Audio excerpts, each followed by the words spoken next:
샬롬. 잘들 지내셨죠? 반갑습니다. 이렇게 뵈니까 반갑습니다.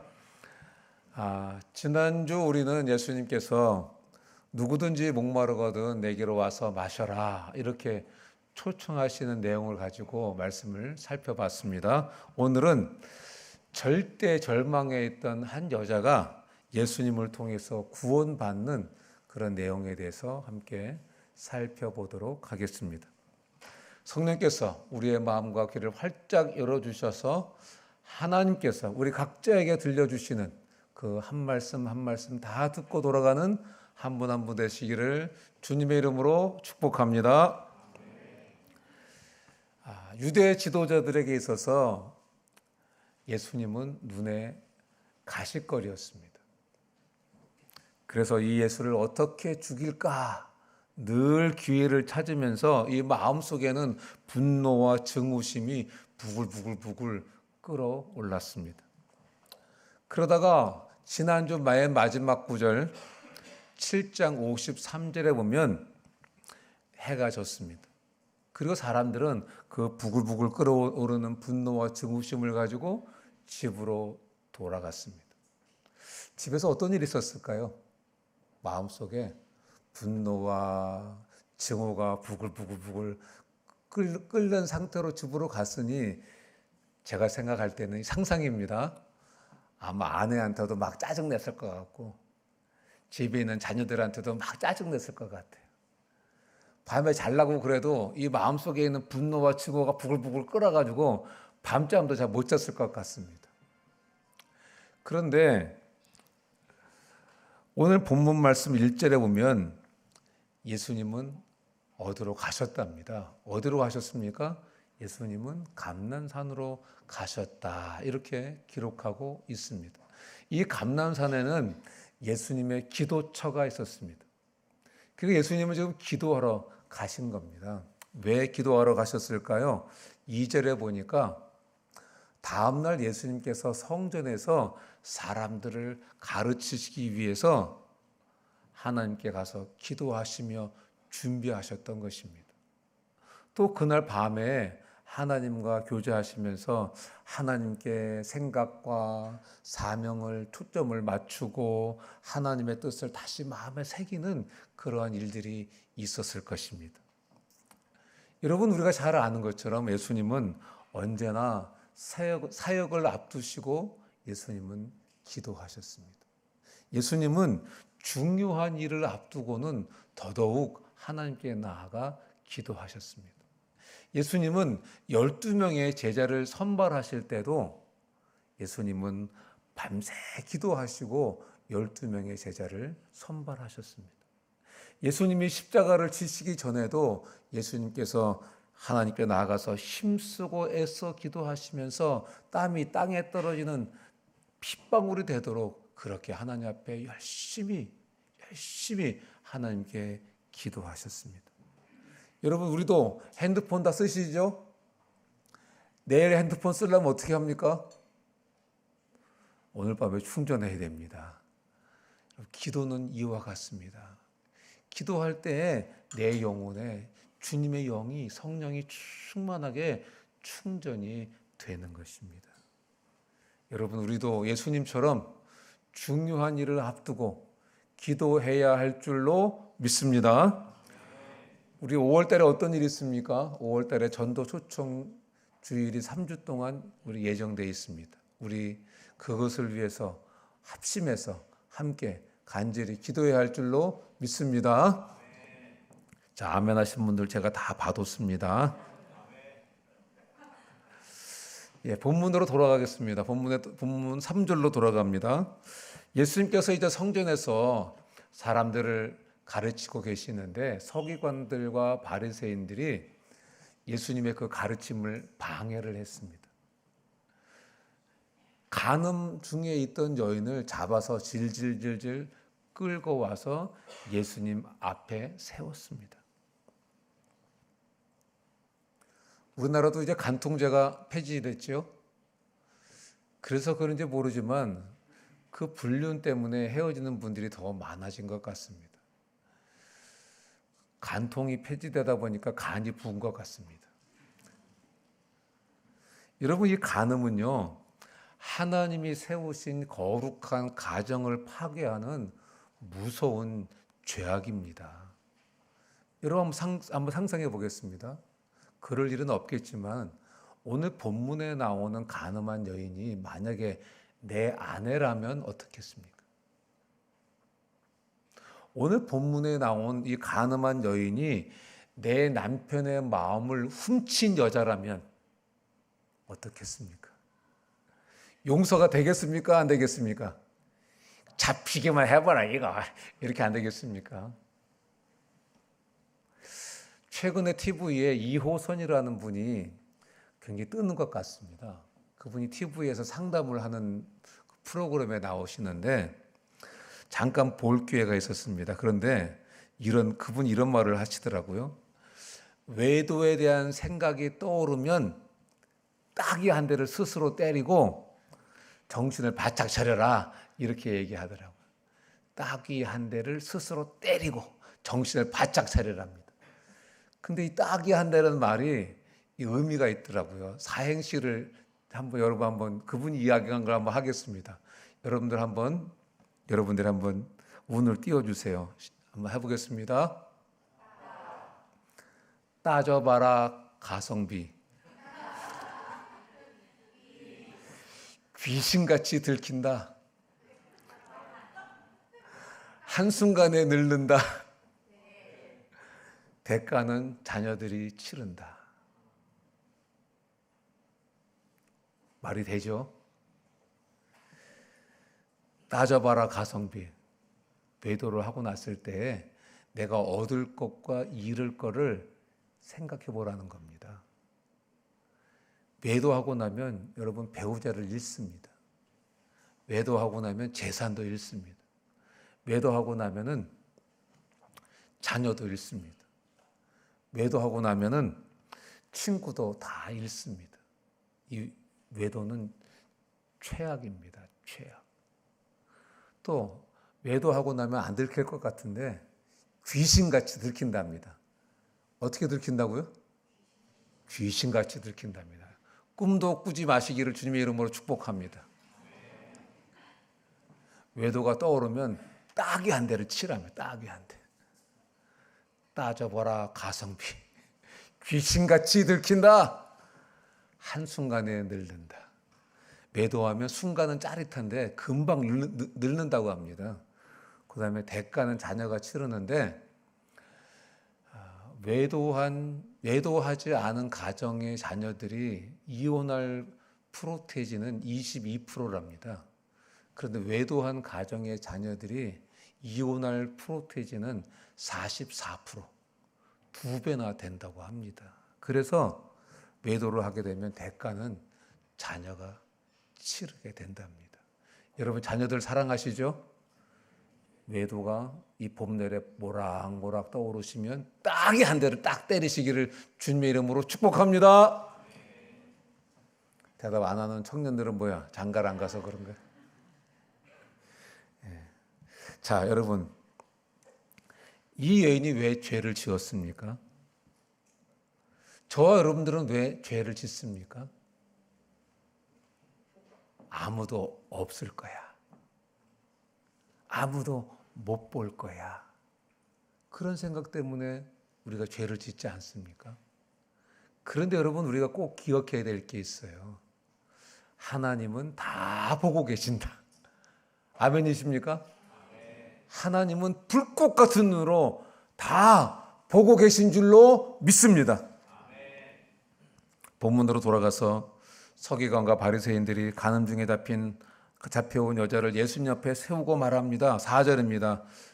선생님, 이 여자가 간음 중에 잡혔습니다. 그러면 모세의 율법에 의하면 돌로 치라, 이렇게 말했습니다. 선생님은 어떻게 말씀하시겠습니까? 이렇게 예수님께 질문을 했습니다. 그런데 왜 예수님께 이 사람들이 간음 중에 잡힌 여자를 데리고 왔습니까? 6절에 보니까 간음하다가 잡힌 이 여자의 죄를 이용해서 예수님을 고발할 기회를 얻기 위해서 이 여자를, 간음 중에 잡힌 여자를 예수님께 끌고 왔다. 이렇게 성경은 기록하고 있습니다.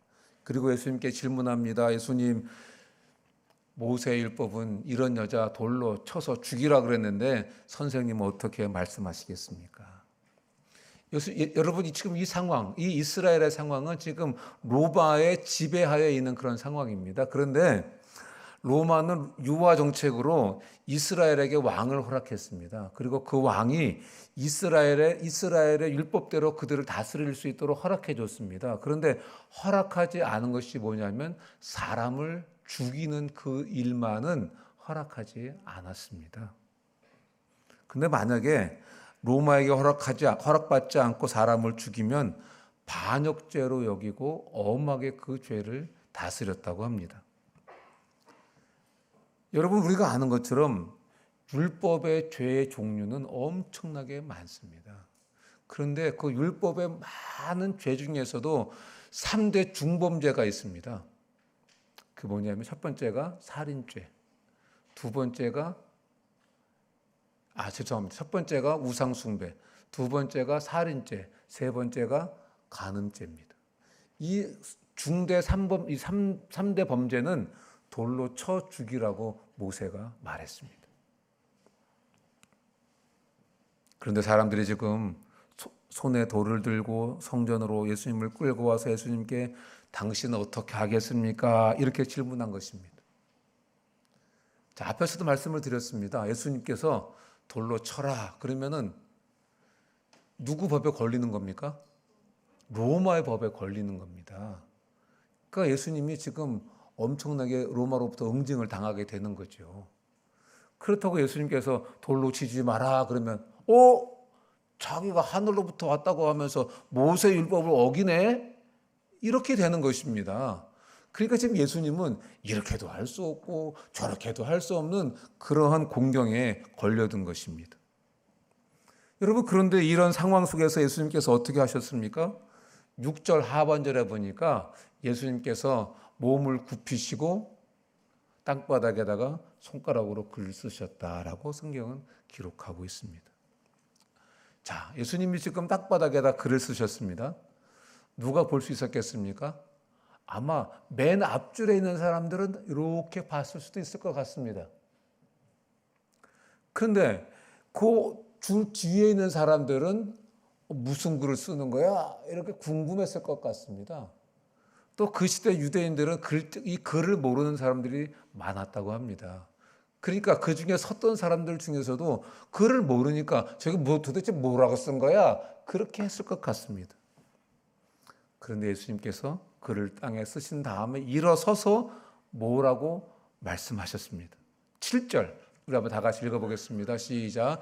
그들이 묻기를 바지 아니하는지라 이에 일어나 이르시되 너희 중에 죄 없는 자가 먼저 돌로 치라 하시고.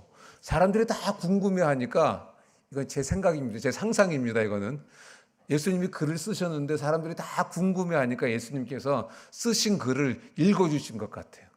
너희 중에 죄 없는 자가 돌로 쳐라, 이렇게 예수님께서 말씀해 주신 것 같아요.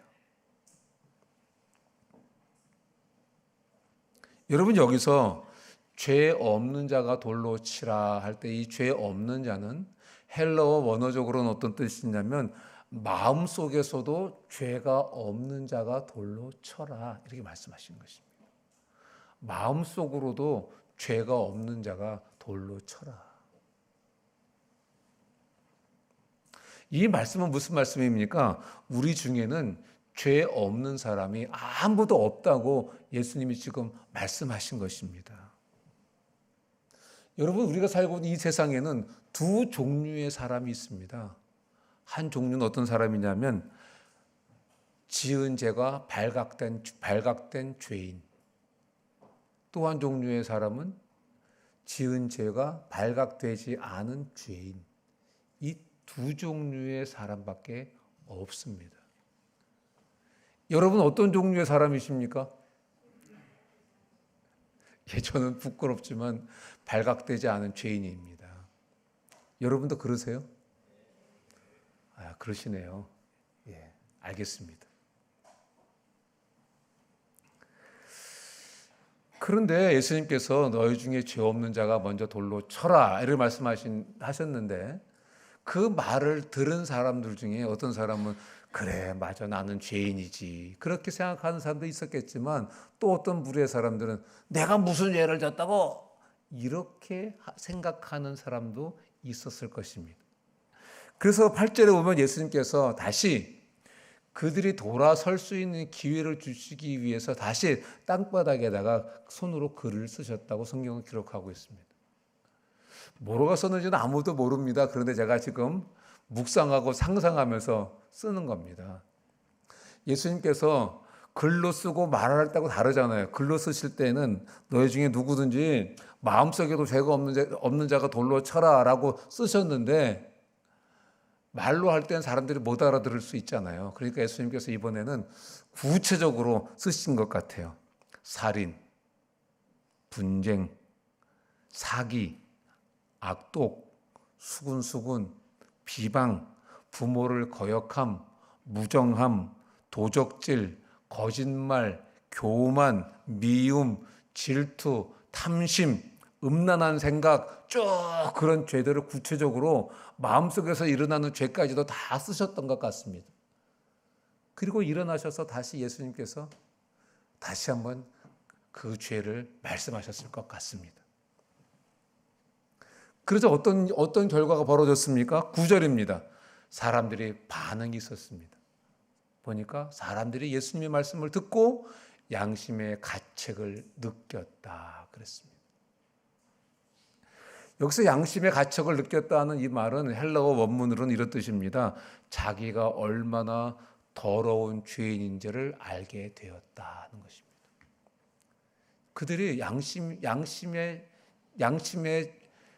가책을 느꼈다는 것은 자신이 얼마나 죄인인지를 알게 되었다는 것입니다. 그리고 그들은 자기 손에 들고 있던 돌을 다 내려놓고 어른부터 젊은이까지 한 사람 한 사람 그 자리를 떠났다고 성경은 기록하고 있습니다.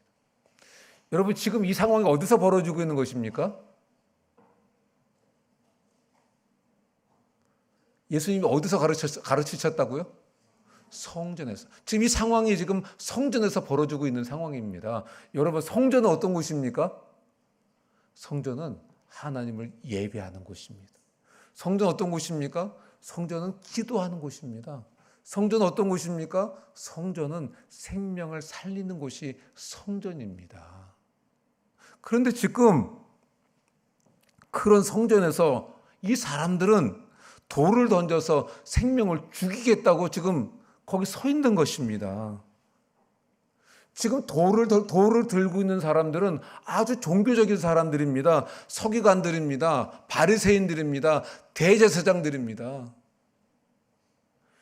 이 사람들은 스스로 나는 경건한 사람이라고 생각했던 사람들입니다. 이 사람들은 종교 생활을 열심히 했던 사람들입니다. 이 사람들은 신앙생활을 오래 했던 사람들입니다. 그런데 그런 그들이 성전 안에서 사람을 죽이겠다고 돌을 들고 지금 이 한 여인을 정죄하고 있는 것입니다. 참 무서운 일입니다. 그런데 여러분, 오늘날 교회들은 어떻습니까?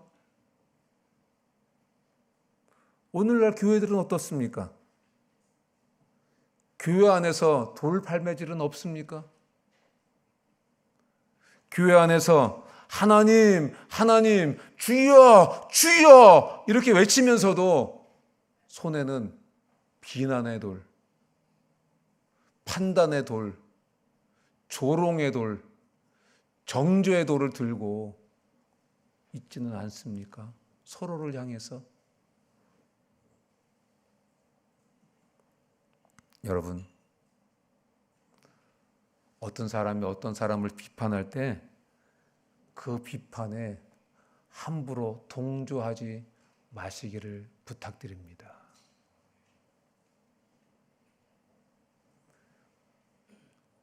죄 없는 사람이 한 명도 없다 그랬습니다. 들킨 죄인과 들키지 않은 죄인뿐이라 그랬습니다. 우리 어느 누구도 누구를 향해서 돌을 들 수 있는 사람은 아무도 없습니다. 다 내려놓는, 혹시 돌을 들고 계신 거 아닙니까? 다 내려놓는 그런 은혜가 있기를 주님의 이름으로 축복합니다. 우리 10절 말씀 다 같이 한번 읽습니다. 시작. 예수께서 일어나사 여자 외에 아무도 없는 것을 보시고 이르시되 여자여 너를 고발하던 그들이 어디 있느냐? 너를 정죄한 자가 없느냐? 손에 돌멩이를 들고 이 여자를 정죄하고 끌고 왔던 사람들이 다 양심의 가책을 느껴서 돌멩이를 내려놓고 다 한 사람 한 사람 떠나갔습니다.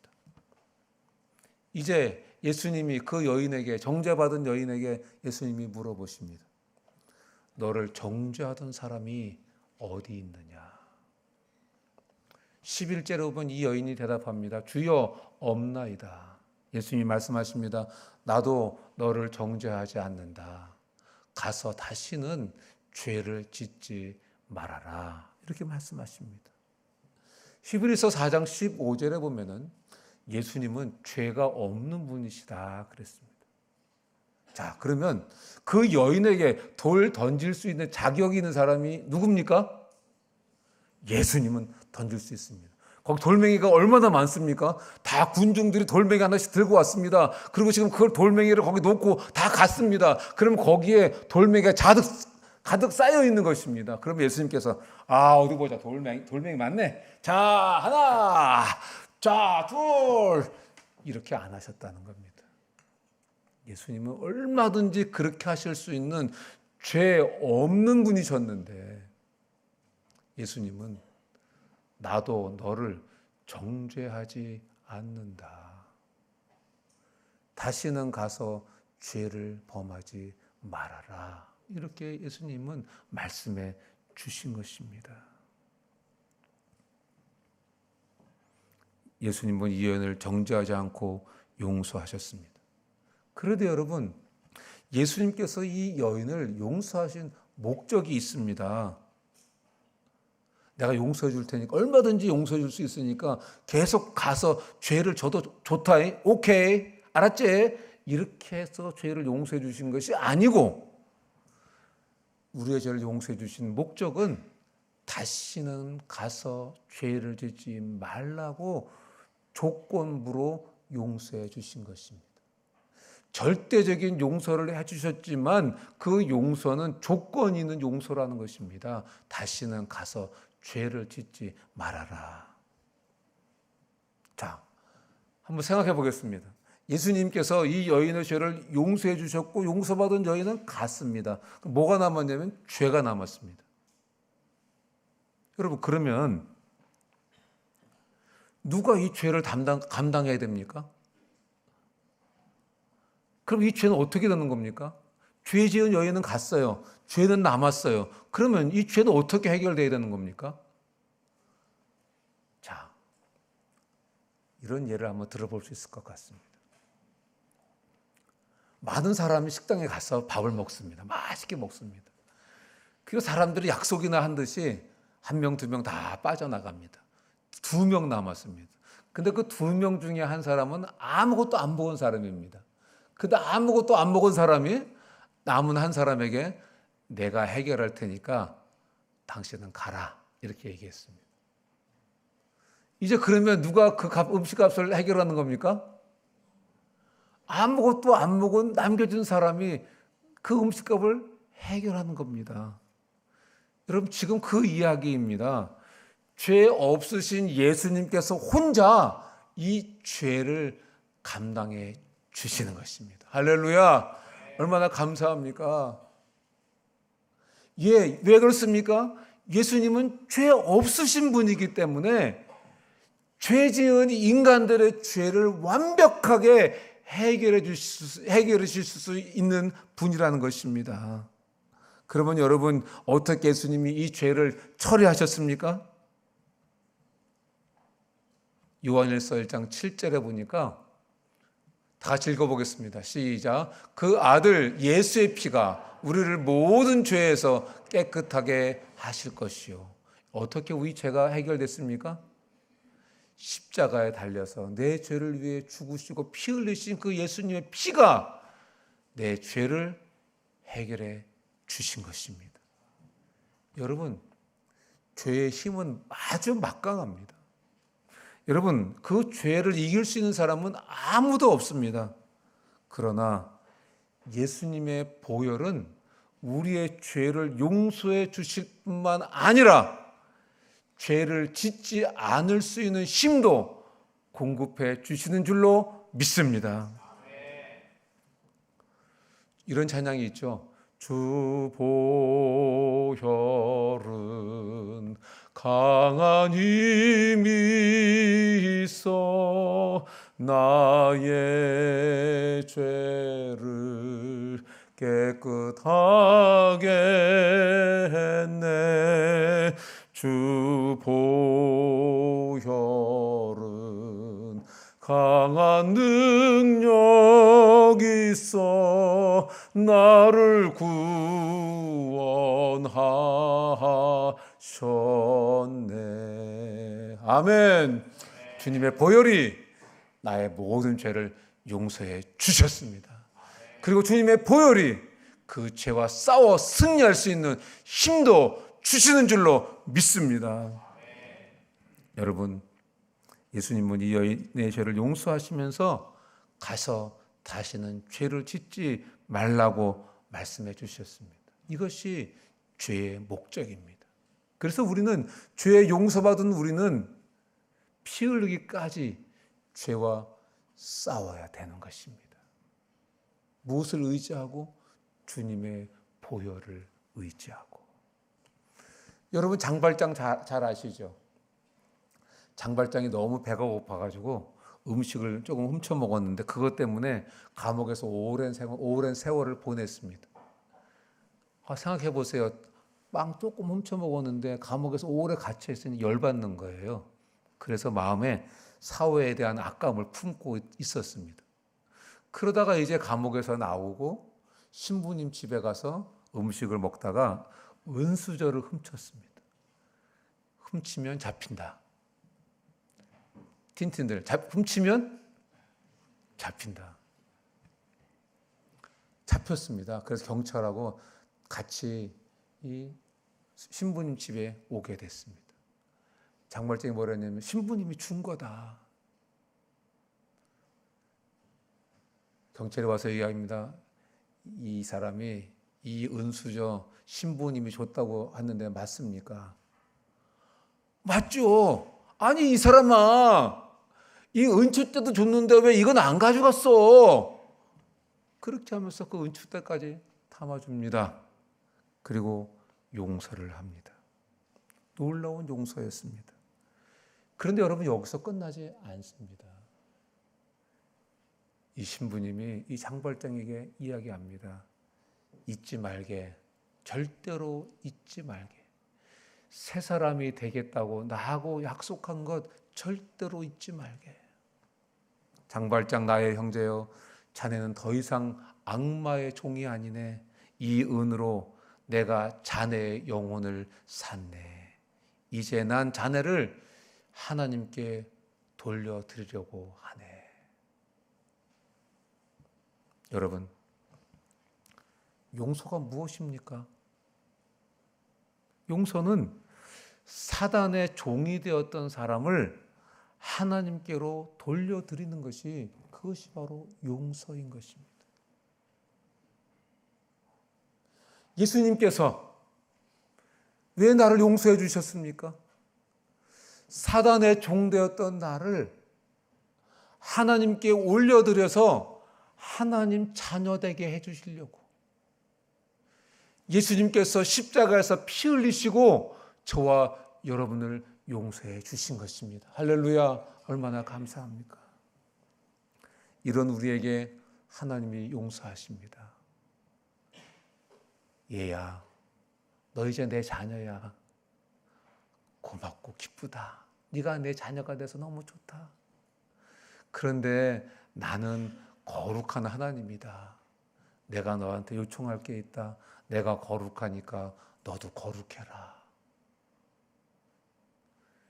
죄와 피 흘리기까지 싸워라. 이렇게 예수님께서, 이 하나님께서 하나님의 자녀된 저와 여러분들에게 요청하시는 것입니다.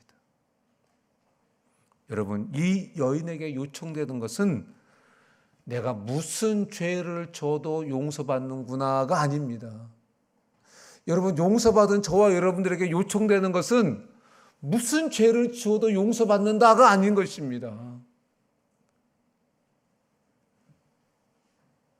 용서받은 저와 여러분들에게 요청되는 것은 죄와 피 흘리기까지 싸우는 것입니다. 이것을 기억하고 살아가는 저와 여러분들 다 되시기를 주님의 이름으로 축복합니다. 말씀을 맺습니다. 예수님께서 십자가에서 흘리신 피로 우리의 모든 죄를 용서해 주셨습니다. 이 사실을 잊고 살 때는 우리는 다 손에 돌을 들고 살았을 것입니다. 정죄의 돌, 비난의 돌, 조롱의 돌, 비판의 돌을 들고 있었을 것입니다. 그런데 우리는 예수님께 용서받았습니다. 죄인이었는데 용서받았습니다. 죄 없는 예수님이 우리를 향해서 돌을 던지실 수 있으셨는데 그 예수님은 돌을 내려놓으시고 우리를 용서해 주셨습니다. 우리는 그렇게 용서받은 사람들입니다. 사랑하는 형제자매 여러분, 우리 어떻게 살아야 되겠습니까? 우리 어떻게 살아야 되겠습니까?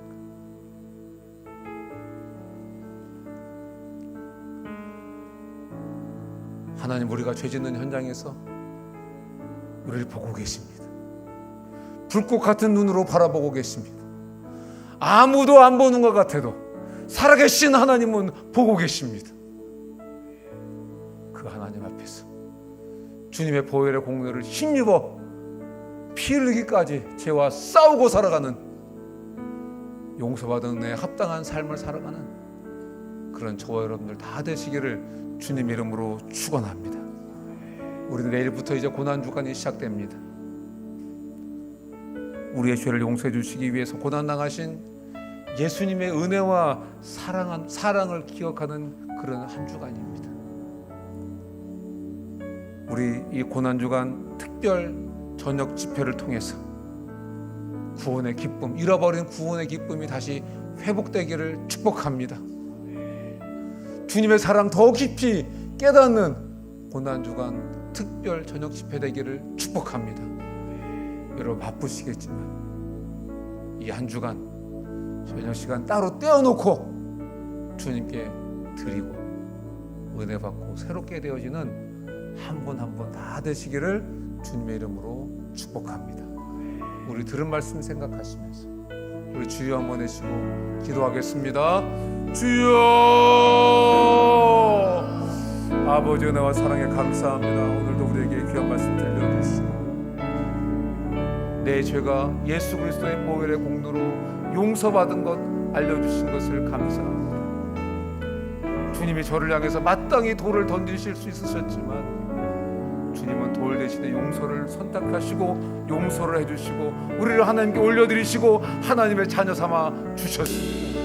하나님 이 은혜 기억하고 손에 들고 있는 돌들 다 내려놓고 살게 하시고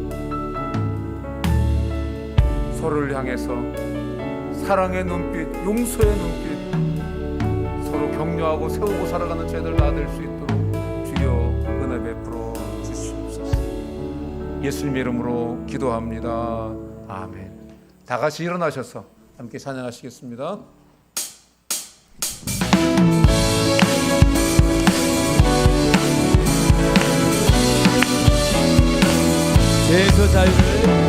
죄에서 자유를 얻게 함을 보혈의 능력 주의 보혈 시험을 이기는 승리되니 참 놀라운 능력이로다. 주의 보혈 능력 있도다. 주의 피 믿으오.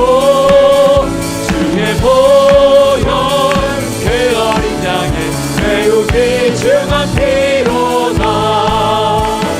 육체의 정욕을 이기림을 보혈의 능력 주의 보혈 정결한 마음을 얻게 하니 참 놀라운 능력이로다 주의 보혈 능력이 또다 주의 피 믿으오 주의 보혈 그 어린 양의 매우 귀중한 피로다 눈보다 더 희게 밝히는 것 보혈의 능력 주의 보혈 부정한 모든 것 밝히시니 참 놀라운 능력이로다 주의 보혈 능력이 또다 주의 피 믿으오 주의 보혈 그 어린 양의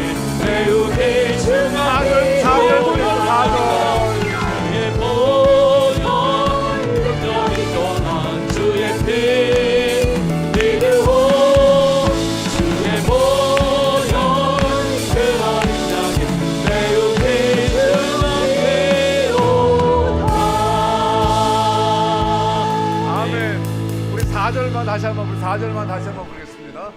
구주의 복음을 전하시고 보혈의 능력 주의 보혈 날마다 나에게 찬송 주니 참 놀라운 능력이로다 주의 보혈 능력이 또다 주의 피 믿으오 주의 보혈 그 어린 양의 매우 귀중한 주의 보혈로다 주의 보혈 능력이 또다 주의 피 믿으오 주의 보혈 그 어린 양이 매우 귀중한 피로다